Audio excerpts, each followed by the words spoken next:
ನಿಮ್ಗೆ ತುಂಬಾ ಧನ್ಯವಾದಗಳು. ನಾನು ತುಂಬಾ ಸತ್ಸಂಗ ಮಾಡಿದ್ದೇನೆ. ಹಾಗೂ ಅದರಲ್ಲಿ ಏನು ರಿಯಲ್ ಬಂದಿದೆಯೋ, ಅದರಲ್ಲಿ ತುಂಬಾ ಕನ್‌ಫ್ಯೂಸ್ ಆಗ್ತಿತ್ತು ಮತ್ತು ತುಂಬಾ ಮಾರ್ಗ ಹುಡುಕಿದೆ. ಆದ್ರೆ ಏನು ಸೆಪರೇಷನ್ ಮತ್ತು ಅನುಭವವಾಯ್ತೋ ನಿನ್ನೆ, ಅದಕ್ಕಾಗಿ ತುಂಬಾ ಧನ್ಯವಾದಗಳು. ಯಾಕೆಂದ್ರೆ ಆ ಅನುಭವ ನನಗೆ ಬೇಕಿತ್ತು. ರಿಯಲಿ ಇದು ಆಗುತ್ತೋ ಇಲ್ವೋ ಅಂತ. I was not believing. ಹಾ, ಆಯ್ತು, ಅನುಭವ ಆಯ್ತು. ಆದ್ರೆ ಅನುಭವ ಆಯ್ತು ಅದು ನಿನ್ನೆ ಒಳ್ಳೇದು. ರಾತ್ರಿಯಿಂದ. ಯಾಕೆಂದ್ರೆ ನಾವು ಏನಾದ್ರೂ ಏನಾದ್ರೂ ವಸ್ತು ಏನಾದ್ರೂ ಸಕ್ಕರೆ ತಿನ್ನೋದಿಲ್ವೋ, ಅದರ ರುಚಿ ತಿಳಿಯೋದಿಲ್ವೋ, ಅದುವರೆಗೆ ಹೇಳೋಕ್ಕಾಗಲ್ಲ ಸಕ್ಕರೆ ಸಿಹಿ ಇದೆ ಅಂತ. ಹಾ, ಈ ಅನುಭವ ನನ್ಗೆ ಬೇಕಾಗಿತ್ತು. ಆದ್ರೆ ನಿನ್ನೆ ಈ ಅನುಭವ ಆಯ್ತು. ಹೇಗೆಂದ್ರೆ ಪೂರ್ಣ ಆಯ್ ಸಪರೇಟ್ ಆಯ್ತು.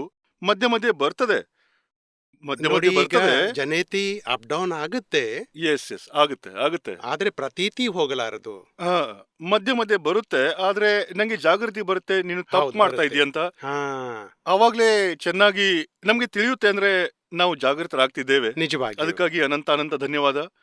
ಆ, ನಂದು ಇನ್ನೊಂದು ಕ್ವಶನ್ ಇದೆ. ಪಂಚಪರಮೇಷ್ಠಿ ಅಂದ್ರೆ ಏನು ಮತ್ತು ಮಹಾವಿಧೇಯ ಧ್ಯೇಯ ಅಂದ್ರೆ ಏನು? ಪಂಚಪರಮೇಷ್ಠಿ ಅಂದ್ರೆ ಆತ್ಮಜ್ಞಾನ ಆಯ್ತು ಅಂದ್ರೆ ಅದೇನು ಪ್ರತೀತಿ ಇರುತ್ತೆ, ನಾನು ಶುದ್ಧಾತ್ಮ ಅಂತ ಜಾಗೃತಿ ಇರುತ್ತೆ, ಸಾಧುತನ ಇರುತ್ತೆ. ಹೇಗೆ ನೌಕಾರ ಮಂತ್ರ ಹೇಳಿದೆಯಲ್ಲ, ನಮೋ ಅರಿಯಂತಾಣಂ, ನಮೋ ನಮೋ ಸವಿಸಾಣಂ, ಈ 5 ಪಂಚಪರಮೇಷ್ಠಿ ಅಂತಾರೆ. ಅಂದ್ರೆ ಆತ್ಮಜ್ಞಾನದಿಂದ ಹಿಡಿದು ಕೇವಲ ಜ್ಞಾನವಾಯಿತು ಮತ್ತು ನಿರ್ವಾಣವಾಗಿ ಮೋಕ್ಷ ಪದಕ್ಕೆ ಹೋದ್ರು. ಇದು ಪಂಚಪರಮೇಷ್ಠಿ ಪದದಲ್ಲಿ ಬರುತ್ತೆ. ಮತ್ತು ಮಹಾವಿಧೇಯ ಕ್ಷೇತ್ರ ನಮ್ಮ ಮಧ್ಯಲೋಕದಲ್ಲಿ ಹೀಗೆ 15 ಜಗತ್ತು ಇದೆ. ಭರತ ಕ್ಷೇತ್ರ ಅಂತಾರೆ ಅದನ್ನ. ಹೇಗೆ ಮಹಾವಿಧೇಯ ಕ್ಷೇತ್ರ, ಐರಾವತ ಕ್ಷೇತ್ರ ಮತ್ತು 5 ಭರತ ಕ್ಷೇತ್ರ ಇದೆ, 5 ಮಹಾವಿಧೇಯ ಕ್ಷೇತ್ರ ಇದೆ, 15 ಐರಾವತ ಕ್ಷೇತ್ರ. ಈ 15 ಜಗತ್ತನ್ನ ಕರ್ಮಭೂಮಿ ಅಂತಾರೆ. ಮತ್ತು ಒಂದು ಮಹಾವಿಧೇಯ ಕ್ಷೇತ್ರದಲ್ಲಿ ಸಿಮಂದರ್ ಸ್ವಾಮಿ ಇರ್ತಾರೆ. 5ರಲ್ಲಿ 20 ತೀರ್ಥಂಕರಿದ್ದಾರೆ. 20 ತೀರ್ಥಂಕರರು 5 ಮಹಾವಿಧೇಯ ಕ್ಷೇತ್ರದಲ್ಲಿ. ಅಲ್ಲಿ 1ರಲ್ಲಿ ಸಿಮಂದರ್ ಸ್ವಾಮಿ ಭಗವಾನ್ ಇದ್ದಾರೆ. ಯಾವುದು ನಮ್ಮ ಜಂಬೂ ದ್ವೀಪದ ತೀರ ಹತ್ತಿರ ಅವರ ಮಹಾವಿಧೇಯ ಕ್ಷೇತ್ರ ಇದೆ. ಅಲ್ಲಿಂದ ಮೋಕ್ಷಕ್ಕೆ ಹೋಗ್ಬೋದು, ಇಲ್ಲಿಂದ ಸೀದಾ ಮೋಕ್ಷ. ಈ ಕ್ಷೇತ್ರದಿಂದ ನೇರ ಮೋಕ್ಷ ಮುಚ್ಚಿದೆ. 5 ಭರತ ಕ್ಷೇತ್ರದಿಂದ, 5 ಐರಾವತ್ ಕ್ಷೇತ್ರದಿಂದ, 5 ಮಹಾವಿಧೇಯ ಕ್ಷೇತ್ರದಿಂದ ನೇರ ಬಾಗಿಲು ತೆರೆದಿದೆ. ಕ್ಷಮೆ ಯಾಚಿಸ್ತೇನೆ, ಮಹಾವೀರ ಭಗವಾನರೊಂದಿಗೆ ಸಿಮಂದರ ಸ್ವಾಮಿ ಈಗ ಕಾರ್ಯವೃತರಾಗಿದ್ದಾರೆ. ಆಕ್ಚುಲಿ ಮಹಾವೀರ್ ಭಗವಾನ್ ತಮ್ಮ ಕ್ಷೇತ್ರದಲ್ಲಾದರೂ 24 ತೀರ್ಥಂಕರ ಮತ್ತು ಮಹಾವಿಧೇಯ ಕ್ಷೇತ್ರದಲ್ಲಿ 20 ತೀರ್ಥಂಕರರು ಮತ್ತು ಕಂಟಿನ್ಯೂಸ್ ಇರ್ತಾರೆ. ಒಬ್ರು ನಿರ್ವಾಣರಾಗಿ ಮೋಕ್ಷಕ್ಕೆ ಹೋದ್ರೆ ಇನ್ನೊಬ್ರು ಪ್ರಕಟವಾಗ್ತಾರೆ.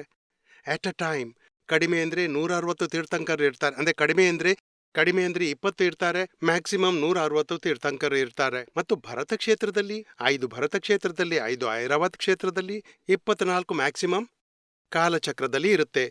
ಅವಸರ ಪ್ರೇಣಿ ಕಾಲದಲ್ಲಿ, ಉತ್ಸರ ಪ್ರೇಣಿ ಕಾಲದಲ್ಲಿ ಇನ್ನೊಂದು 24. ಹೀಗೆ ನಿಯಮದಲ್ಲಿ ಆಗ್ತಾ ಇರುತ್ತೆ. ಹೇಳಿ. ಜಯ ಸಚ್ಚಿದಾನಂದ ಪೂಜ್ಯಶ್ರೀ ಅರ್ಪಣಾ ಬೋಬ್ಡೆ. ಪೂಜ್ಯಶ್ರೀ, ತಾವು ನಾಗ್ಪುರದಲ್ಲಿ ಹೇಳಿದ್ದೇನೆಂದ್ರೆ ಪ್ರಜ್ಞಾಶಕ್ತಿ ಶುರುವಾಗಿದೆ, ಆದ್ರೆ ಬುದ್ಧಿ ಮತ್ತು ಅದರ ನಡುವೆ ಸಂಘರ್ಷಕ ಆಗ್ತಾ ಇದೆ. ಫೈಲ್ ನಂಬರ್ 1ರಲ್ಲಿ ಬುದ್ಧಿ ಯಾವಾಗ್ಲೂ ಸಂಘರ್ಷ ಮಾಡ್ತಾ ಇರುತ್ತೆ ಮತ್ತು ಸಂಘರ್ಷ ತಡೆಯುವ ಕಾರ್ಯ ಪ್ರಜ್ಞಾಶಕ್ತಿ ಮಾಡುತ್ತೆ. ಮತ್ತು ಬುದ್ಧಿ ಒಳಗಡೆ ಹಾರ್ತಾ ಇರುತ್ತೆ, ಪುಟಿದೇಳುತ್ತೆ. ಮತ್ತು ಪ್ರಜ್ಞಾಶಕ್ತಿ ನಿರಾಕೂಲತೆಯಲ್ಲಿ ಇರುತ್ತೆ.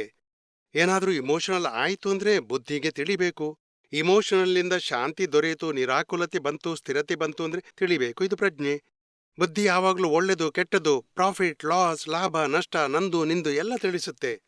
ಮತ್ತು ಪ್ರಜ್ಞೆ ವಿನಾಶಿ ಮತ್ತು ಅವಿನಾಶಿಗೆ ಇದು ಟೆಂಪರರಿ ಆಗಿದೆ, ರಿಲೇಟಿವ್ ಆಗಿದೆ, ವಿನಾಶಿಯಾಗಿದೆ, ಸ್ವತಃ ಅವಿನಾಶಿಯಾಗಿದೆ, ಶಾಶ್ವತವಾಗಿದೆ, ಜ್ಞಾತದೃಷ್ಟ. ಅದು ಪ್ರಜ್ಞೆಯ ಕೆಲಸ. ಫೈಲ್ ನಂಬರ್ 1ರಲ್ಲಿ ಒಮ್ಮೆಮ್ಮೆ ಬುದ್ಧಿ ತುಂಬಾ ನೆಗೆಟಿವ್ ಇರುತ್ತೆ. ಬುದ್ಧಿ ಹಾಗೇನೆ ಯಾವಾಗ್ಲೂ. ಅದು ಆಶೀರ್ವಾದವೇ, ಹಿಂದಿನ ಜನ್ಮದಿಂದ ಪಡೆದುಕೊಂಡಂತ ಮಾಲದು. ಈಗ ಒಂದೇ ನಿಶ್ಚಿತ ಮಾಡಬೇಕು, ಬುದ್ಧಿಯಿಂದ ಯಾವುದೇ ವ್ಯಕ್ತಿಯ ತಪ್ಪು ನೋಡಬಾರ್ದು. ಕೆಲಸದ ಸೊಲ್ಯೂಷನ್ಗೆ ಬುದ್ಧಿ ಉಪಯೋಗಿಸಿ. ರೊಟ್ಟಿ ಹೇಗೆ ಮಾಡುವುದು, ಚಹಾ ಹೇಗೆ ಮಾಡುವುದು, ಅದು ಇದು ಮಾಡುವುದು, ಝಟ್ ಪಟ್ ಸ್ವಚ್ಛ ಎಲ್ಲ ಅಲ್ಲಿ ಬುದ್ಧಿ ಉಪಯೋಗಿಸಿ. ಯಾರು ಹಾಳು ಮಾಡಿದ್ರೂ ಅದನ್ನ ನಾವು ನೋಡಬಾರ್ದು. ಆದದ್ದು ನ್ಯಾಯ, ಆಗೋದು ಕರೆಕ್ಟ್ ಅಂದ್ರೆ ಬುದ್ಧಿ ಶಾಂತಿ ಇರುತ್ತೆ. ಇಲ್ದಿದ್ರೆ ಬುದ್ಧಿ ಅನ್ಯಾಯ ಮಾಡುತ್ತೆ, ನಮ್ಮನ್ನು ದುಃಖಿ ಮಾಡುತ್ತೆ. ನನ್ನ ಹೆಸರು ಸಂತೋಷ್ ನವಲ್ಕರ್. ನಾನು ನಾಗ್ಪುರ್ನಿಂದ. ನಾನು ಇಲ್ಲಿ 4-5 ದಿವಸದಿಂದ ಇದ್ದೇನೆ ಸತ್ಸಂಗದಲ್ಲಿ, ಮತ್ತು ನನಗೆ ತುಂಬಾ ಸಂತೋಷವಾಯಿತು ಸತ್ಸಂಗ ಕೇಳಿ, ಮತ್ತು ಮನಸ್ಸಿಗೆ ಶಾಂತಿಯೂ ದೊರಕಿತು. ಮತ್ತು ಇಲ್ಲಿಯ ಯಾವ ವಾತಾವರಣ ಇದೆ, ಹಲವಾರು ಎಕ್ಸಿಬಿಷನ್ಸ್ ಇವೆ, ಮತ್ತೆ ಪೇರೆಂಟಿಂಗ್ ಬಗ್ಗೆ ಹಾಗೂ ಮಕ್ಕಳ ಹಾಗೂ ಪಾಲಕರ ವರ್ತನೆ ಹೇಗಿರಬೇಕು ಎಂಬ ಬಗ್ಗೆಯಲ್ಲಿ ಇದನ್ನು ಓದಿ ಇನ್ಸ್ಟ್ರಕ್ಷನ್ಸ್ ಏನು ಸಿಗ್ತಾ ಇವೆ ಇಲ್ಲಿನ ಟೀಚರ್ಸ್ ಮೊದಲಾದವರಿಂದ ತುಂಬಾನೇ ಲಾಭವಾಗಿದೆ. ಹೀಗೆ ಭಾಸವಾಗ್ತಾ ಇದೆ ಅಂದ್ರೆ ನಮ್ಮ ಮಾತಾಪಿತರು ಆಗ ಅಂದ್ರೆ ಆ ಸಮಯ ಇಂತಹ ಪ್ರೀತಿ ವಾತ್ಸಲ್ಯ ನೀಡ್ತಾ ಇದ್ದಿದ್ರೆ ನಾವು ಇನ್ಯಾರೋ ಆಗ್ಬಿಡ್ತಿದ್ವಿ.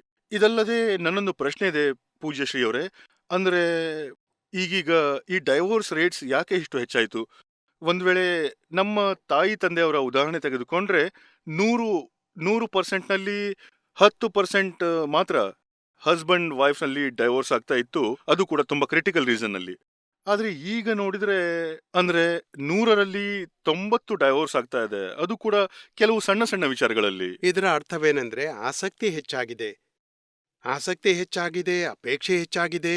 ಅಪೇಕ್ಷೆ ಪೂರ್ಣವಾಗಲಿಲ್ಲ ಅಂದ್ರೆ ಜಗಳವೂ ಆಗುತ್ತೆ ಫಟಾಫಟ್. ಇದು ಲ್ಯಾಕ್ ಆಫ್ ಅಂಡರ್ಸ್ಟ್ಯಾಂಡಿಂಗ್, ತಿಳುವಳಿಕೆ ಕಡಿಮೆ ಆಗ್ತಾ ಇದೆ. ಆಸಕ್ತಿ ಮೋಹ ಹೆಚ್ಚುತ್ತಾ ಇದೆ. ಎಷ್ಟು ಮೋಹ ಹೆಚ್ಚಾಗುತ್ತೆ ಅಷ್ಟು ತಿಳುವಳಿಕೆ ಕಡಿಮೆ ಆಗುತ್ತೆ. ಅಹಂಕಾರ ಹೆಚ್ಚಾಗುತ್ತೆ, ಬುದ್ಧಿ ವೃದ್ಧಿಸುತ್ತೆ, ತಿಳುವಳಿಕೆ ಕಡಿಮೆ ಆಗುತ್ತೆ. ಅದೇ ತಿಕ್ಕಾಟಕ್ಕೆ ಕಾರಣ. ಅಹಂಕಾರ ಬುದ್ಧಿ ಹೆಚ್ಚಾಯಿತು, ವಿದ್ಯೆ ಸಿಗುತ್ತಿದೆ, ಸ್ತ್ರೀಯರು ಕೂಡ ಕೆಲಸ ನೌಕರಿ ದಂಧೆ ಬಿಸ್ನೆಸ್ ಮಾಡ್ತಾರೆ, ಬ್ಯಾಂಕ್ ಅಕೌಂಟ್ ಹೆಚ್ಚಾಯಿತು, ಇನ್ಕಮ್ ಹೆಚ್ಚಾಯಿತು ಅಂದ್ರೆ ಅಲ್ಲಿ ಅಹಂಕಾರವೂ ಹೆಚ್ಚಾಗುತ್ತೆ, ಬುದ್ಧಿ ಹೆಚ್ಚಾಗುತ್ತೆ. ಮತ್ತು ಎರಡು ಬುದ್ಧಿ ತಿಕ್ಕಾಟವಾಗುತ್ತೆ, ಗಂಡನ ಬುದ್ಧಿ ಹೆಂಡತಿ ಬುದ್ಧಿ. ಮತ್ತು ತಿಕ್ಕಾಟದಲ್ಲಿ ಸೊಲ್ಯೂಷನ್ ತರುವ ಶಕ್ತಿ ಇಲ್ವೇ ಇಲ್ಲ. ಇದಕ್ಕಾಗಿ ಒಂದೇ ಉಪಾಯ, ನಿನ್ನಿಂದ ನಾನು ಎಂದಿಗೂ ದೂರ ಆಗ್ತೇನೆ, ಡೈವೋರ್ಸ್ ತೆಗೆದುಕೊಳ್ಳುವುದು. ಮಕ್ಕಳ ಅವಸ್ಥೆ ಹಾಳಾಗುತ್ತೆ. ಏನ್ ಮಾಡುವುದು? ನಾನು ಪೂಜ್ಯಶ್ರೀ ಅವರಲ್ಲಿ ವಿನಂತಿ ಮಾಡ್ತಾ ಇದ್ದೀನಿ, ಇಲ್ಲಿ ಇವತ್ತು ಮಕ್ಕಳೊಂದಿಗೆ ತಾಯಿ ತಂದೆ ಅವರ ವ್ಯವಹಾರ ಹೇಗಿರಬೇಕು, ಅದೇ ರೀತಿಯ ಅದರ ಬಗ್ಗೆಯೂ ತಾವು ಏನಾದ್ರೂ ಅಂದ್ರೆ ನ್ಯೂಲಿ ಮ್ಯಾರಿಡ್ ಲೈಫ್ ಅಥವಾ ಅದಕ್ಕಾಗಿಯೇ ಸ್ಪೆಷಲ್ ಪ್ರೋಗ್ರಾಮ್ ಇದೆ ಅಡಾಲಜ್ನಲ್ಲಿ, ಪತಿ ಪತ್ನಿಯ ದಿವ್ಯ ವ್ಯವಹಾರ. 5 ದಿನದ ಪ್ರೋಗ್ರಾಮ್ ಇದೆ. ತಾಯಿ ತಂದೆ ಮಕ್ಕಳ ವ್ಯವಹಾರ, ಹಣದ ವ್ಯವಹಾರ, PMST ಅಂತ ಸ್ಪೆಷಲ್ ಪ್ರೋಗ್ರಾಮ್ ಇಟ್ಟಿದ್ದೇವೆ. ಮತ್ತು ನಿರುಮಾರ ತುಂಬಾ ಕ್ಯಾಸೆಟ್ಸ್ ಇವೆ. ಅಂದ್ರೆ ಪತಿ ಪತ್ನಿಯ ದಿವ್ಯ ವ್ಯವಹಾರ ಎಲ್ಲ ಟಿವಿಯಲ್ಲೂ ತುಂಬಾ ರಿಲೇ ಮಾಡಿದ್ದಾರೆ. ಇದು ಆಗ್ಬಹುದು ಭವಿಷ್ಯದಲ್ಲಿ. ಯಾರು ಸತ್ಸಂಗಕ್ಕೆ ಬರ್ತಾರಲ್ಲ, ಮತ್ತು ಯಾರಿಗಾದ್ರೂ ಗಂಡ ಹೆಂಡತಿ ಮಧ್ಯೆ ಪ್ರಾಬ್ಲಮ್ ಬಂದ್ರೆ ಕೂಡ್ಲೇ ಇಲ್ಲಿ ಮದ್ದು ಸಿಗುತ್ತೆ. ಅವರಲ್ಲಿ ಫ್ರ್ಯಾಕ್ಚರ್ ಆಗೋದೆಲ್ಲ ನಿಂತು ಬಿಡುತ್ತೆ, ಪ್ರೀತಿಯಿಂದ ಬದುಕು ಆಗುತ್ತೆ, ಮತ್ತು ಮೋಕ್ಷದ ಸಂಗಾತಿಗಳಾಗ್ಬಿಡ್ತಾರೆ ಸ್ವಲ್ಪದ್ರಲ್ಲೇ. ಧನ್ಯವಾದ. ಹಾ, ನನಗೆ ತುಂಬಾ ಉದಾಸೀನತೆ ಉಂಟಾಗ್ತದೆ. ನಾನು ತುಂಬಾ ನಾಚಿಕೆ ಸ್ವಭಾವದವನು. ನಾನು ಈಗ ನಿನ್ನೆ ಹಾ, ಜ್ಞಾನ ನಿನ್ನೆ ಜ್ಞಾನ ಪಡೆದ್ರಲ್ಲ, ಪಡೆದಿದ್ದೇನೆ. ನೋಡಿ, ಎಲ್ಲ ಅಮರ್ನ ಸ್ವಭಾವ ಅಂತ ತಿಳ್ಕೋಬೇಕು. ನೀವು ಶುದ್ಧಾತ್ಮದಲ್ಲಿರಿ. ಮತ್ತು ಅಮರ್ನಿಗೆ ಹೇಳಿ, ಹೆದರುವ ಕಾರಣ ಇಲ್ಲ, ನಾಚಿಕೆ ಪಡುವ ಕಾರಣ ಇಲ್ಲ, ನಾರ್ಮಲ್ ವ್ಯವಹಾರ ಮಾಡಿ. ನಾರ್ಮಲ್ ವ್ಯವಹಾರ. ಬಿಲೋ ನಾರ್ಮಲ್ ಕೂಡ ಡಿಫಿಕಲ್ಟಿ ಬರ್ಬಹುದು, ಅಬೌವ್ ನಾರ್ಮಲ್ ಕೂಡ ಒಳ್ಳೇದಲ್ಲ. ನಾರ್ಮ್ಯಾಲಿಟಿ ಇಟ್ಬಿಡಿ ಮತ್ತು ಸರಳ ಈಕ್ವೇಶನ್ ಇಡ್ಬೇಕು.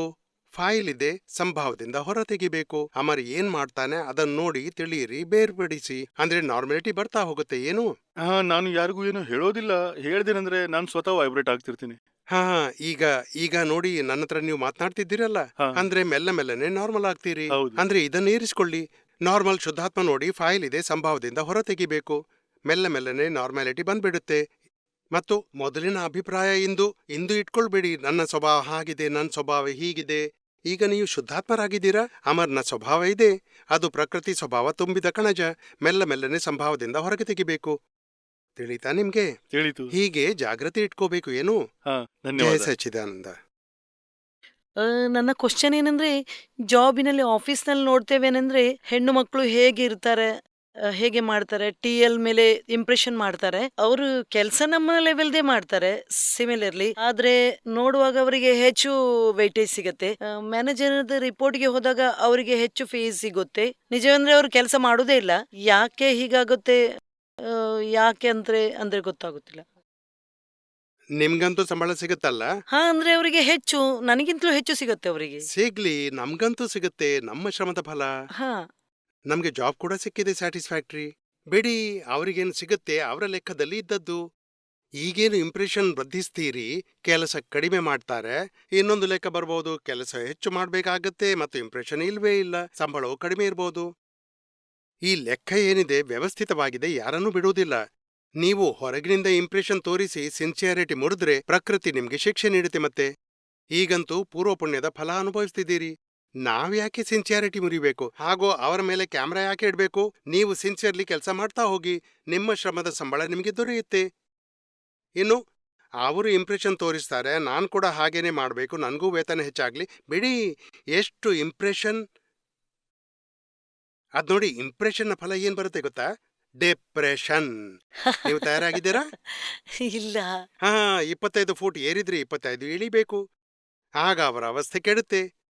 ಅದರಿಂದ ನಮಗೆ ಇಂಪ್ರೆಷನ್ ಮಾಡುವ ವ್ಯವಹಾರವನ್ನೇ ಬಿಟ್ಬಿಡಿ. ಮತ್ತು ಯಾರು ಇಂಪ್ರೆಷನ್ ಮಾಡುವುದಿಲ್ಲ, ಅವರ ಇಂಪ್ರೆಷನ್ ತುಂಬಾ ದೊಡ್ಡದಾಗುತ್ತೆ. ನೀವು ಸಿನ್ಸಿಯರ್ಲಿ ಅಟ್ ದ ದೊಡ್ಡ ನೋಡಿ 2-5 ವರ್ಷದ ನಂತರ ನೋಡಿ ಪರಿಣಾಮ ಏನಾಗುತ್ತೆ ಅಂತ. ಶಾರ್ಟ್ ವಿಷನ್ನಿಂದ ನೋಡ್ಬಿಡಿ, ಲಾಂಗ್ ಸೈಟ್ನಿಂದ ನೋಡಿ. ಇಂಪ್ರೆಷನ್ ದಾರಿ ಒಳ್ಳೇದಲ್ಲ. ಯಾಕೆಂದ್ರೆ ಶೋ ಆಫ್ ಮಾಡಿದ್ರೆ ಎಷ್ಟು ಮಾಡೋಕ್ಕಾಗುತ್ತೆ? ಒಂದಲ್ಲ ಒಂದು ದಿನ ಸಿಕ್ಬೀಳ್ತೀರಿ. ಮತ್ತೆ HODಗೂ ಗೊತ್ತಾಗ್ಬಹುದಲ್ಲ, ಇಂಪ್ರೆಷನ್ ಮಾಡ್ತಾಳೆ, ಆದ್ರೆ ಕೆಲಸ ಮಾಡೋಲ್ಲ ಸಿನ್ಸಿಯರ್ ಆಗಿ. ರಿಸಲ್ಟ್ ಬರುತ್ತೆ. ನಮ್ಗೆ ಅವರ ಬಗ್ಗೆ ವಿಚಾರ ಮಾಡೋ ಅಗತ್ಯವಿಲ್ಲ. ನಾವೇನ್ ಮಾಡ್ಬೇಕೋ ಅದ್ರ ಬಗ್ಗೆ ಚಿಂತಿಸಿ. ನಿಮ್ಗೆ ನಿಮ್ಮ ಸಂಬಳ ಸಿಗುತ್ತೆ, ನೀವು ಸಿನ್ಸಿಯರ್ಲಿ ಕೆಲಸ ಮಾಡಿ, ಮತ್ತು ಫ್ರೀ ಸಮಯ ಸಿಕ್ಕರೆ ಸತ್ಸಂಗದ ಪ್ರೋಗ್ರೆಸ್ ಮಾಡಿ. ಫೈಲ್ ನಂಬರ್ 2 ಸಮಾಜ ಕಲ್ಯಾಣದ ಕಾರ್ಯ ಮಾಡ್ತಾರೆ. ಅದರಿಂದಾಗಿ ಮನೆ ಬಗ್ಗೆ ಚಿಂತಿಸೋದಿಲ್ಲ. ಹೊರಗೆ ಹೋದ್ರೆ 3-4 ದಿವಸ ಹೊರಗೇನೆ ಇರ್ತಾರೆ. ಅದಕ್ಕಾಗಿ ಏನ್ ಮಾಡ್ಬೇಕು? ಮತ್ತು ಬೈತಾರೆ, ಜಗಳವಾಡ್ತಾರೆ. ಇದರಿಂದಾಗಿ ಏನಾದ್ರೂ ಮೆಲ್ಲನೆ ಅಡ್ಜಸ್ಟ್ಮೆಂಟ್ ಮಾಡ್ಕೊಳ್ಳಿ. ಈಗ ಸಮಾಜ ಕಲ್ಯಾಣದ ಕಾರ್ಯ ಮಾಡ್ತಾರಲ್ಲ, ನಾವು ತಯಾರಾಗಿರ್ಬೇಕು. ಇಂಥದ್ದೇ ಅವರ ಪ್ರಕೃತಿ ಇರ್ಬೋದು. ನಾವು ಮನೆ ನೋಡ್ಕೋಬೇಕು. ಮನೆಗೆ ಬಂದ್ರು ಅಂದ್ರೆ ಮಕ್ಕಳಿಗೆ ನಿಮ್ಮ ತಂದೆ ಹಾಗೆ ಹೀಗೆ ಅಂತ ಹೇಳ್ಬಾರ್ದು, ನೆಗೆಟಿವ್ ಮಾತನಾಡಬಾರ್ದು. ನಿಮ್ಮ ತಂದೆ ಎಷ್ಟು ಒಳ್ಳೆ ಕೆಲಸ ಮಾಡ್ತಾರೆ, ಜನರಿಗೆ ಸಹಾಯ ಮಾಡ್ತಾರೆ, ಎಷ್ಟು ಒಳ್ಳೆಯವರು, ಪಾಸಿಟಿವ್ ಆಗಿರಿ. ಅಡ್ಜಸ್ಟ್ಮೆಂಟ್ ಮಾಡ್ಕೊಳ್ಳಿ. 2 ಮಕ್ಕಳಿದ್ದಾರೆ, ನಾವು 3, ಅದರಲ್ಲಿ ಏನು ಸಾಕಿಸಲೇ, ಮತ್ತೇನು ಅಷ್ಟೇ, ಮತ್ತೇನು. ಸಾಧ್ಯವಾದ್ರೆ ಅವರನ್ನು ಸತ್ಸಂಗಕ್ಕೆ ಕರೆತನ್ನಿ, ಅವರು ಜ್ಞಾನ ಪಡೀಲಿ. ಜ್ಞಾನ ಪಡೆದಿದ್ದಾರೆ. ಹಾ, ಹಾಗಿದ್ರೆ ಬಿಟ್ಬಿಡಿ. ಹಾ, ಬೇರೇನು ಚಟ ಇಲ್ಲ ತಾನೇ? ಕುಡಿಯೋದು ಎಲ್ಲ, ಇಲ್ಲ, ಹೊರಗಡೆ ಇಲ್ಲ. ತಿರುಗಾಡೋದು ಎಲ್ಲ, ಲಫಡ ಮಾಡೋದು, ಇಲ್ಲ ಇಲ್ಲ ಇಲ್ಲ. ಅಂದ್ರೆ ಬಿಟ್ಬಿಡಿ. ಅವರಿಗೆ ತಿಳಿಸಿ ಹೇಳಿ, ಸಮಾಜದ ಕಲ್ಯಾಣ ಮಾಡ್ತೀರಿ, ಮನೆದ್ದು ಯಾವಾಗ್ಲಾದ್ರೂ ಮಾಡ್ತಾ ಹೋಗಿ. ಬಾಕಿ ಹೆಚ್ಚು ಮಾತನಾಡಬಾರ್ದು. 4 ತಿಂಗಳಲ್ಲಿ ಒಮ್ಮೆ ತಿಳಿಸಿ ಹೇಳ್ಬೇಕು. ಮತ್ತೆ ಬಿಟ್ಬಿಡಿ. ಅವರಿಗೆ ಸಪೋರ್ಟ್ ಮಾಡಿ. ನೀವು ಒಳ್ಳೆ ಕೆಲಸ ಮಾಡ್ತಾ ಇದ್ದೀರಿ, ನಿಮ್ಗೆ ನನ್ನ ಸಪೋರ್ಟ್. ಮನೆ ಜವಾಬ್ದಾರಿ ನಾನ್ ನೋಡ್ಕೋತೀನಿ, ನೀವು ಹೋಗಿ. ಎಷ್ಟು ಚಿಕ್ಕ ಮಕ್ಕಳಿದ್ದಾರೆ? 3 ವರ್ಷದ್ದು, ಒಂದು 5 ವರ್ಷದ್ದು, ಮತ್ತೊಬ್ಳು 4 4 ತಿಂಗಳಿನ ಹೆಣ್ಮಗು, ಮತ್ತು 5 ವರ್ಷದ್ದು ನೀವು ಸಂಭಾಳಿಸಿ. ಇಲ್ಲಾಂದ್ರೆ ಅಮ್ಮನದ್ದೇ ರೋಲ್ ಇದು. ಪಪ್ಪನ ರೋಲು 15 ವರ್ಷದ ಮೇಲೇ ಬರುವುದು ಮಗನಿಗೆ. ಅಲ್ಲಿವರೆಗೆ ನೀವು ನೋಡ್ಕೊಳ್ಳಿ ಮತ್ತು ಅವರಿಗೆ ಹೆಲ್ಪ್ ಮಾಡಿ. ದೋಷ ನೋಡ್ಬೇಡಿ. ಜಗಳದ ಕಾರಣ ಏನಂದ್ರೆ ಇಷ್ಟೇ, ಮನೆ ಬಗ್ಗೆ ಚಿಂತೆ ಇರುವುದಿಲ್ಲ, ಹೊರಗೆ ಹೋಗ್ತೀರಿ, ಹಾಗಿದೆ ಹೀಗಿದೆ, ಹೊರಗೆ ಅಲೆದಾಡ್ತೀರಿ, ಮಕ್ಕಳನ್ನು ನೋಡುವುದಿಲ್ಲ.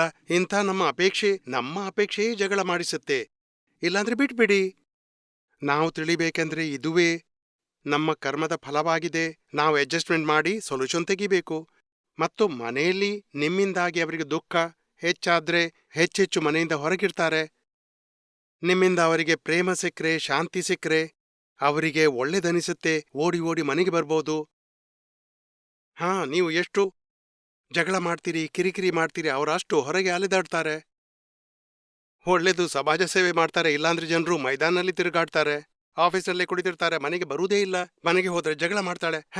ಶಾಂತಿಯಿಂದ ಹೊರಗಡೆ ಇದ್ರೆ ಆಫೀಸ್ನಲ್ಲಿ ಹಣ ಆದ್ರೂ ಸಿಗ್ಬೋದು, ಮತ್ತು ಜನರು ಬನ್ನಿ ಸಾರ್ ಅಂತಾದ್ರೂ ಹೇಳ್ಬೋದಲ್ಲ, ಮಜಾ ಇರ್ಬೋದು. ಅಂದ್ರೆ ನಿಮ್ ಕಡೆಯಿಂದ ಜಗಳ ನಿಲ್ಲಿಸಿ, ಅಪೇಕ್ಷೆ ಪಡಬೇಡಿ, ಮತ್ತು ದುಃಖ ಕೊಡೋದು ನಿಲ್ಲಿಸಿ. ಸಾಧ್ಯವಿದೆಯಾ? ಇನ್ನೊಂದು ಕ್ವಶನ್ ಇದೆ. ಹಾ ಅಂತೀರೋ ಅಥವಾ ಇಲ್ಲ ಅಂತೀರೋ? ಹಾ. ಮತ್ತು ಇಲ್ಲಿ ಅವರು ಏನ್ ಹೇಳ್ತಾರೆ ಅಂದ್ರೆ, ಗುರು ಇಲ್ಲದೆ ಮೋಕ್ಷ ಇರೋದಿಲ್ಲ ಅಂತ. ಮತ್ತೆ ಗುರುವಿನ ಅಗತ್ಯ ಇದ್ದೇ ಇರುತ್ತಾ? ಹಾಗೆ ನೋಡಕ್ ಹೋದ್ರೆ ನಮ್ಮ ಮನೆಯವರು ಗುರುವನ್ನ ಹುಡ್ಕೊಂಡಿದ್ದಾರೆ. ಆದ್ರೆ ನನಗೆ ಇದು ಸರಿ ಕಾಣಿಸ್ಲಿಲ್ಲ. ಅದರ ಮಧ್ಯೆ ನೀವು ಸಿಕ್ಕಿದ್ರಿ, ಅದರಿಂದ ನಾನು ಧನ್ಯನಾದೆ. ಆದ್ರೆ ಒಂದು ಸಂದೇಹಾತ್ಮಕ ಮಾತಾಗಿದೆ, ಅದರಿಂದಾಗಿ ನಾನು ನಿಮ್ಮಲ್ಲಿ ಅರಿಕೆ ಮಾಡ್ತಾ ಇದ್ದೇನೆ. 2 ರೀತಿಯ ಗುರು ಇರ್ತಾರೆ. ಒಂದು ಜ್ಞಾನಿ ಪುರುಷರು, ಇನ್ನೊಂದು ಸಂಸಾರದ ಗುರು, ಅಂದ್ರೆ ಧರ್ಮಗುರುಗಳು. ನಮ್ಮನ್ನು ಪಾಪದಿಂದ ಬಿಡಿಸ್ತಾರೆ ಮತ್ತು ನಮ್ಮನ್ನು ಪುಣ್ಯದಲ್ಲಿ ಇಡ್ತಾರೆ. ಕೆಟ್ಟ ಕರ್ಮದಿಂದ ನಮ್ಮನ್ನು ಬಿಡಿಸ್ತಾರೆ, ಒಳ್ಳೆಯ ಕರ್ಮದಲ್ಲಿ ನಮಗೆ ಹೇಗಿರ್ಬೇಕು ಅಂತ ತಿಳಿಸ್ತಾರೆ. ಅವರು ಸಂಸಾರದ ಗುರುಗಳು ಧರ್ಮದಲ್ಲಿ. ಆದ್ರೆ ಅವರು ಮೋಕ್ಷ ಪ್ರಾಪ್ತಿಸಿಲ್ಲ. ಯಾಕೆಂದ್ರೆ ಸ್ವತಃ ಮೋಕ್ಷ ಪಡೆದಿಲ್ಲ ಮತ್ತು ಸ್ವತಃ ಮೋಕ್ಷ ಮಾರ್ಗದಲ್ಲಿಯೂ ಇಲ್ಲ. ಶುಭಾಶುಭ ಮಾರ್ಗ ಅಂತ ಹೇಳ್ತಾರೆ. ಅಶುಭ ಬಿಡಿಸಿ ಶುಭದಲ್ಲಿ ಸ್ಥಿರಪಡಿಸ್ತಾರೆ. ಯಾರು ಜ್ಞಾನಿ ಪುರುಷರಿರ್ತಾರೆ, ಸತ್ಪುರುಷರಿರ್ತಾರೆ, ಜ್ಞಾನಿ ಪುರುಷರಂತಾರೆ. ಯಾರು ಆತ್ಮಜ್ಞಾನಿಯಾಗಿರ್ತಾರೆ ಅವರ ಕೃಪೆಯಿಂದ ಮೋಕ್ಷ ಸಿಗುತ್ತೆ ಮತ್ತು ಅವರು ಕರ್ತಾಭಾವದಿಂದ ಮುಕ್ತಿಪಡಿಸ್ತಾರೆ. ಇದು ಮಾಡಿ, ಇದು ಮಾಡಬೇಡಿ, ಇಂಥ ಕರ್ತಾಭಾವವನ್ನೇ ಬಿಡಿಸ್ತಾರೆ. ತಾನು ಯಾರು ಎಂಬುದರ ಅರಿವು ಮಾಡಿಕೊಡ್ತಾರೆ ಮತ್ತು ಆತ್ಮಜ್ಞಾನದಿಂದ ಮೋಕ್ಷ ಸಿಗುತ್ತೆ. ಅದಲ್ಲದೆ ಒಳ್ಳೆಯದು ಮಾಡಿದ್ರೆ ಪುಣ್ಯ ಸಿಗ್ಬೋದು. ಪುಣ್ಯದ ಫಲ ಸಂಸಾರದಲ್ಲಿ ಸುಖ, ಶಾಂತಿ, ಸಂಪತ್ತು ಅನುಭವಿಸ್ಲಿಕ್ಕೆ ಬರಲೇಬೇಕು. ಅಂದ್ರೆ ಪುಣ್ಯ ಮತ್ತು ಪಾಪದಿಂದ ಸಂಸಾರದಲ್ಲಿ ಇರಬೇಕಾಗತ್ತೆ. ಪುಣ್ಯ ಪಾಪದಿಂದ ಮುಕ್ತಿ, ಪುಣ್ಯ ಮತ್ತು ಪಾಪದಿಂದ ಎರಡರಿಂದಲೂ ಬಿಡಿಸ್ಕೊಳ್ಳಿ. ಅಂದ್ರೆ ಮಾತ್ರ ಮೋಕ್ಷ ಸಿಗುತ್ತೆ. ಮತ್ತು ಎರಡರಿಂದಲೂ ಯಾವಾಗ ಬಿಡಿಸಿಕೊಳ್ತೀರಿ, ಆತ್ಮಜ್ಞಾನ ಆಯಿತು ಮತ್ತು ಅಕರ್ಮ ದೇಶೆ ಅಕರ್ತಾ ಭಾವದಲ್ಲಿ ಬಂತು ಅಂದ್ರೆ ಮಾತ್ರ ಮೋಕ್ಷ ಸಿಗ್ಬೋದು. ಮತ್ತು ಗುರು ಇಲ್ಲದೆ ಮೋಕ್ಷ ಇಲ್ಲ. ಈ ಸಂಸಾರಿಕ ಭಾವನೆ ಸರಿಯಾಗಿದೆ. ಆದ್ರೆ ಗುರು ಆತ್ಮಜ್ಞಾನಿಯಾಗಿರ್ಬೇಕು. ಅಂತ ಗುರುವನ್ನು ಹುಡುಕ್ಬೇಕು. ಮತ್ತೆ ಯಾವ ಗುರು? ಆತ್ಮಜ್ಞಾನಿಯಾಗಿದ್ರೆ ಶಿಷ್ಯನನ್ನು ಮಾಡ್ಲಿಕ್ಕಿಲ್ಲ, ಸ್ವತಃ ಗುರುಪದದಲ್ಲಿ ಇರ್ಲಾರ. ದಾದಾಜಿ ಏನಂತಿದ್ರು ಅಂದ್ರೆ, ನಾನು ಲಘುತ್ತಮ ಭಾವದಲ್ಲಿರ್ತೇನೆ, ನಾನು ಶುದ್ಧಾತ್ಮದಲ್ಲಿರ್ತೇನೆ, ನಿಮ್ಮನ್ನು ಕೂಡ ಶುದ್ಧಾತ್ಮದಲ್ಲಿ ಕೂರಿಸ್ತೇನೆ. ಮತ್ತೆ ಯಾರು ಯಾರ ಶಿಷ್ಯ, ಯಾರು ಯಾರ ಗುರು? ಇಲ್ಲಿ ಗುರು ಶಿಷ್ಯರ ಭೇದ ಭಾವ ಇಲ್ಲ, ಅಭೇದತೆ ಇದೆ. ಇಲ್ಲಿ ಇಷ್ಟು ಮಾಡು, ಇಷ್ಟು ಮಾಡಬೇಡ ಇದನ್ನೂ ಕೂಡ ಕಲಿಸುವುದಿಲ್ಲ. ನೀವು ಶುದ್ಧಾತ್ಮದಲ್ಲಿದ್ದೀರಿ, ಅದರ ಜ್ಞಾನ ಸಿಗುತ್ತೆ. ಮತ್ತು ಕರ್ತಾಭಾವದಲ್ಲಿ ಕರ್ತ ಯಾರೆನ್ನುವ ಜ್ಞಾನ ಸಿಗುತ್ತೆ. ಹಾಗೆ ಜ್ಞಾನದಲ್ಲಿದ್ರೆ ಕರ್ಮ ಬಂಧನವೇ ಆಗೋಲ್ಲ. ಪಾಪ ಮತ್ತು ಪುಣ್ಯ ಎರಡರಿಂದಲೂ ಬಿಡುಗಡೆಯಾಗುತ್ತೆ. ಆಗ ನಿಮ್ಗೆ ಮೋಕ್ಷ ಖಂಡಿತ ಸಿಗುತ್ತೆ. ಅರ್ಥವಾಯ್ತಲ್ಲ ನಿಮ್ಗೆ? ಹೌದು. ಸರಿ. ನನಗೆ ಯಾವಾಗಲೂ ಒಂದು ರೀತಿಯ ಭಯ ಆವರಿಸಿಕೊಂಡಿರ್ತದೆ. ನಾನು ನಿನ್ನೆಯಿಂದ ಜ್ಞಾನ ಪಡೆದ ಮೇಲೆ ಮನದಲ್ಲಿ ಸ್ವಲ್ಪ ವಿಶ್ವಾಸವಾಗಿದೆ. ಆದರೆ ಮನೆ ಸಂಸಾರದಲ್ಲಿ ಸಂತೋಷದ ವಾತಾವರಣನೇ ಇಲ್ಲ. ಪರವಾಗಿಲ್ಲ. ನಿಮ್ಮ ವತಿಯಿಂದ ಮನೆಯಲ್ಲಿ ಏರ್ ಕಂಡೀಷನ್ ಒಂದೇ ಇರುತ್ತೆ. ಅದರಿಂದ ಒಂದು ಬದಿಯಲ್ಲಿ ಏರ್ ಕಂಡೀಷನ್ ಇದ್ರೆ ಮೆಲ್ಲ ಮೆಲ್ಲನೆ ಇಡೀ ರೂಮ್ ತಣ್ಣಗಾಗುತ್ತೆ. ಅಕ್ಕಪಕ್ಕದ ರೂಮ್ಸ್ ಕೂಡ ತಣ್ಣಗಾಗುತ್ತೆ. ನೀವು ಶುದ್ಧಾತ್ಮದ ಜ್ಞಾನ ಪಡೆದಿದ್ದೀರಾ, ನೀವು ಸ್ಥಿರತೆ ಇಟ್ಕೊಳ್ಳಿ. ಯಾರ್ದು ದೋಷ ನೋಡಬೇಡಿ, ಯಾರಿಗೂ ದುಃಖ ನೀಡುವುದು ನಿಲ್ಲಿಸಿ. ಯಾರಾದರೂ ನೆಗೆಟಿವ್ ಮಾತಾಡ್ತಾ ಬಂದ್ರೆ ನೋಡಿಪ್ಪ, ಪಾಸಿಟಿವ್ ನೋಡ್ತೇವೆ, ಯಾರಿಗೂ ನೋವು ಕೊಡಲ್ಲ. ನೀವು ನಿಮ್ಮಲ್ಲಿ ಸರಿಯಾಗಿರಿ. ನಿಮ್ಮನ್ನು ನೋಡಿ ಉಳಿದವರು ಸುಧಾರಿಸ್ತಾರೆ. ನೀವು ಜ್ಞಾನದಲ್ಲಿರುವ ಪುರುಷಾರ್ಥ ಮಾಡಿ. ಮತ್ತು ಮನೆಯಲ್ಲಿ ನೀವು ನಿಮ್ಮ ಚರಣವಿಧಿ ಮಾಡಿ, ನಮಸ್ಕಾರ ಮಾಡಿ, ನವಕಾಲದಲ್ಲಿ ಶುದ್ಧಾತ್ಮದ ಚರಣವಿಧಿ ಎಲ್ಲ ಮಾಡಿ. ನೀವು ನಿಮ್ಮ ಕಡೆಯಿಂದ ಮೋಕ್ಷದ ಪುರುಷಾರ್ಥ ಮಾಡ್ತಾ ಇರಿ. ಇನ್ನು ಅವರಿಗಾಗಿ ಪಾಸಿಬಲ್ ಇದ್ರೆ ಪುಸ್ತಕ ಇಟ್ಬೇಡಿ. ದಾದಾಜಿಯವರದು ಟಿವಿಯಲ್ಲಿ 3-4 ಬಾರಿ ಸತ್ಸಂಗ ಬರುತ್ತೆ. ಅದರಲ್ಲಿ ಮನೆಯವರು ನೋಡುವವರಿದ್ರೆ ಅವರಿಗೆ ತೋರಿಸಿ. ನೋಡಿ, ಶಾಂತಿಯ ಮಾರ್ಗ ಇಲ್ಲಿ ಇರುತ್ತೆ. ನೋಡಿ, ಬೇರೆಲ್ಲಿಯೂ ಶಾಂತಿಯ ಮಾರ್ಗ ಸಿಗ್ಲಿಕ್ಕಿಲ್ಲ ನಿಮ್ಗೆ. ನಂಗೆ ಇನ್ನೊಂದು ಹೇಳಲಿಕ್ಕಿದೆ. ಅಂದ್ರೆ ನನ್ನ ಫೈಲ್ನಿಂದ ಯಾವುದು ಪ್ರಾಬ್ಲಮ್ ಇದೆಯೋ ಅದರಿಂದ ಯಾವಾಗಲೂ ಅವರು ನೆಗೆಟಿವೇ ಹೇಳ್ತಾ ಇರ್ತಾರೆ. ಆ ಪಾಸಿಟಿವ್ನಲ್ಲಿ ತರಲಿಕ್ಕೆ ನಾನು ತುಂಬಾ ಪ್ರಯತ್ನ ಮಾಡ್ತೇನೆ, ಅದು ಆದ್ರೆ ಬಿಡಿ, ಪ್ರಯೋಜನ ಪ್ರಯತ್ನ ಇಲ್ಲ. ಮಾಡ್ಲೇಬೇಡಿ. ಅವರ ನೆಗೆಟಿವಿಟಿಗಾಗಿ ಪ್ರಾರ್ಥನೆ ಮಾಡಿ. ಏನಂದ್ರೆ, ದಾದಾ ಭಗವಾನ್ ಸದ್ಬುದ್ಧಿ ನೀಡಿ, ಸನ್ಮಾರ್ಗ ಬರ್ಲಿ, ನೆಗೆಟಿವಿಟಿಯಿಂದ ಹೊರಬರ್ಲಿ, ಇಷ್ಟು ಕೃಪೆ ಮಾಡಿ. ಬಾಯಿಂದ ಹೇಳುವುದು ನಿಲ್ಸಿ. ಯಾಕೆಂದ್ರೆ ನೀವು ಎಷ್ಟು ಬಾಯಿಂದ ಹೇಳಿದ್ರೂ ಅವರು ಹೆಚ್ಚೆಚ್ಚು ಆರ್ಗ್ಯುಮೆಂಟ್ ಮಾಡ್ತಾರೆ, ಹೆಚ್ಚೆಚ್ಚು ನೆಗೆಟಿವಿಟಿ ಏರಿಸ್ಕೊಳ್ತಾರೆ ಮತ್ತು ನಿಮ್ಮನ್ನು ಮುರಿತಾರೆ. ನೀವು ಡಿಸ್ಟರ್ಬ್ ಆಗ್ತೀರಾ. ಇದಕ್ಕಾಗಿ ನಿಮ್ಮ ದೃಷ್ಟಿಯಿಂದ ನೀವು ಸರಿಯಾಗಿರ್ಬೇಕೆಂದು ಭಾವಿಸ್ಬೇಕು. ಒಬ್ಬ ಹೇಳ್ಬೋದು ಇಂದು ಹುಣ್ಣಿಮೆ ಅಂತ, ನಾವು ಹೇಳ್ತೇವೆ ಇಲ್ಲ ಅಮಾವಾಸ್ಯೆ. ಜಗಳ ಮಾಡಿದ್ರೆ ಏನಾಗ್ಬೋದು? ರಾತ್ರಿ ಪೂರ್ತಿ ಜಗಳವಾಗ್ಬೋದು ಮತ್ತು ರಾತ್ರಿ ಅಲ್ಲಿ ಅಮಾವಾಸ್ಯೆ ಆಗ್ಬೋದು. ನಮ್ಮ ಪ್ರಯತ್ನ ನಿಷ್ಫಲವಾಗುತ್ತೆ. ಅದರಿಂದ ಜಗಳವೇ ಮಾಡಬೇಡಿ. ಅವ ಹೇಳ್ತಾನೆ ಇಂದು ಹುಣ್ಣಿಮೆ ಅಂತ, ನಮ್ಗೆ ಗೊತ್ತಿದೆ ಇದು ಅಮಾವಾಸ್ಯೆ ಅಂತ. ಆದ್ರೂ ನಾವು ಹೌದಪ್ಪ, ಯು ಆರ್ ಕರೆಕ್ಟ್ ಮನದಲ್ಲಿ ಹೇಳಬೇಕು, ಇಟ್ಸ್ ಯೋರ್ ಪಾಯಿಂಟ್. ಏನ್ ವ್ಯತ್ಯಾಸ ಆಗುತ್ತೆ? ಅದು ಅಮಾವಾಸ್ಯೆ ಇರಲಿ, ಹುಣ್ಣಿಮೆ ಇರಲಿ ಅಥವಾ ಇನ್ನೇನು ಇರಲಿ, ನಮಗೇನು ನಷ್ಟ? ಅಂದ್ರೆ ಜನರ ನೆಗೆಟಿವಿಟಿ ಮಾತಿನಲ್ಲಿ ಎನ್ಕರೇಜ್ ಕೂಡ ಮಾಡ್ಲಿಕ್ಕಿಲ್ಲ, ಅದನ್ನು ಮುರಿಯಲಿಕ್ಕೂ ಇಲ್ಲ. ನಾವು ಸುಮ್ಮನಿರ್ಬೇಕು. ನೋಡಿ, ನಿಮ್ಗೆ ಹೇಗೆ ಕಾಣಿಸಿತೋ ಅದು ಸರಿ. ನನಗೆ ಬುದ್ಧಿ ಕಡಿಮೆ ಇದೆ, ನಿಮ್ಗೆಷ್ಟು ಇದೆ ಅದು ನನಗಿಲ್ಲ. ನನ್ನ ಜಾಗೃತಿಯೂ ಅಷ್ಟಿಲ್ಲ. ನಾನು ತಿಳಿಗೇಡಿಯಾಗಿದ್ದೇನೆ, ನೀವು ತಿಳಿದದ್ದೇ ಸರಿಯಾಗಿದೆ. ಮನದಲ್ಲಿ ಯೋಚಿಸಬೇಕು. You are correct in your view point. Fact ಅಂದ್ರೆ ಯಾವುದೂ ಸತ್ಯ ಇರುವುದೇ ಇಲ್ಲ. ಜೈ ಸಚ್ಚಿದಾನಂದ. ಫ್ಯಾಕ್ಟ್ನಲ್ಲಿ ನೀವು ಕೌಶಲ್ಯ ಎಂಬುದು ಸತ್ಯವೇನು?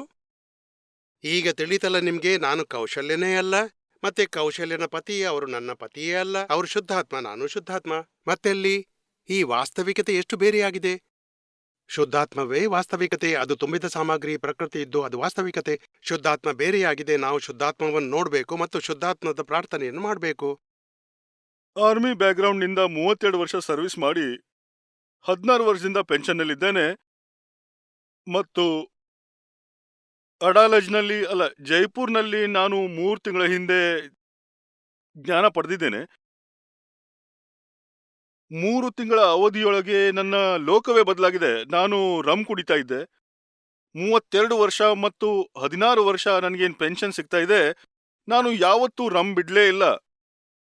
ಮತ್ತು ಕಡಿಮೆ ಆಯ್ತು ಅಂದ್ರೆ ತರಿಸ್ಕೊಳ್ತಾ ಇದ್ದೆ ಸಾಹೇಬ್ರಿಂದ.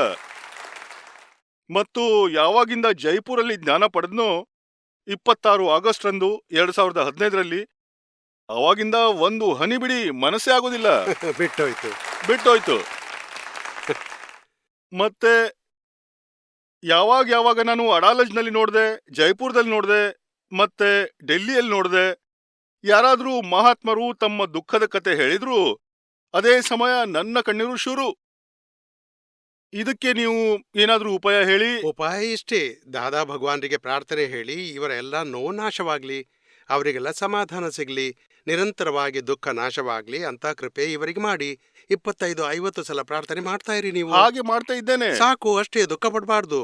ಆದ್ರೆ ಪೂಜ್ಯಶ್ರೀ ತಾವು ನಿನ್ನೆ ಬರೋದನ್ನ ನಾವು ನೋಡ್ದೆ.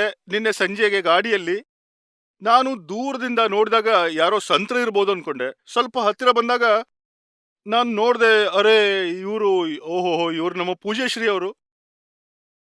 ಆಗ ನಿಮ್ಮನ್ನು ನೋಡಿ ಅಳೋದಕ್ಕೆ ಶುರು.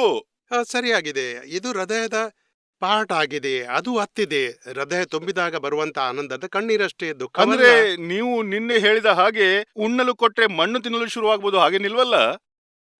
ಸೈಟ್ರಿಕ್. ಏನ್ ಹೇಳಿದ್ರಿ? ಯಾವುದೇ ಸೈಟ್ರಿಕ್ ಅಲ್ಲ ತಾನೇ? ಇಲ್ಲ, ಇದು ಸರಿಯಾಗಿದೆ. ಇದು ಹೃದಯ ತುಂಬಿದ ಭಕ್ತಿ ಆನಂದ. ಇದರಲ್ಲಿ ತೊಂದರೆ ಇಲ್ಲ. ಎಷ್ಟು ಕಣ್ಣೀರು ಬಂದ್ರೆ ಬರ್ಲಿ, ಏನ್ ಚಿಂತಿಲ್ಲ. ಹಾಗಾದ್ರೆ ನಾನು ಸರಿ ದಾರಿಲಿದ್ದೇನಾ? ಸರಿಯಾಗಿದೆ, ಇದು ಭಾವುಕತೆ. ಜೈ ಸಚ್ಚಿದಾನಂದ. ಜಯ ಸಚ್ಚಿದಾನಂದ.